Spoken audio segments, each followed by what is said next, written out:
চলে আসলাম কেরানীগঞ্জ পাসপোর্ট অফিসে। এটা পাসপোর্ট অফিসের নিচতলা চিত্র। তৃতীয় তলার দিকে যাচ্ছি।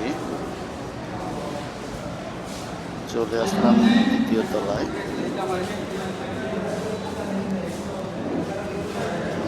হাঁটাহাঁটি করতেছে, সব মানুষ অপেক্ষারত পাসপোর্ট দিতে। এখন সবাই বসে আছে। এখান থেকে পাসপোর্ট দেয়, সবাই বসে আছে সিঁড়িতে সিরিয়ালে। সবাই তিনতলা পাসপোর্টে তথ্য জমা দিচ্ছে। সবাই স্লিপ জমা দিয়ে পাসপোর্টের জন্য এখানে বসে আছে। অবশেষে আমার পাসপোর্টটি হাতে পেলাম। পাসপোর্ট হাতে পেয়ে অনেক ভালো লাগতেছে। পাসপোর্ট অফিসের বাইরের চিত্র। একটা ছেলে মোটরসাইকেল নিয়ে খুব আওয়াজ করতেছে এখানে।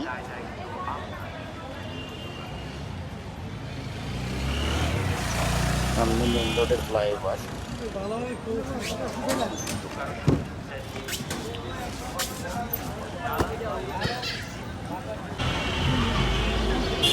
অবশেষে চলে আসলাম কদমতলী। এটা কদমতলী গোল চত্বর।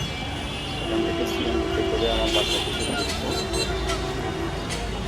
ভিডিওটি কেমন লাগলো কমেন্টে জানাবেন সবাই। ভালো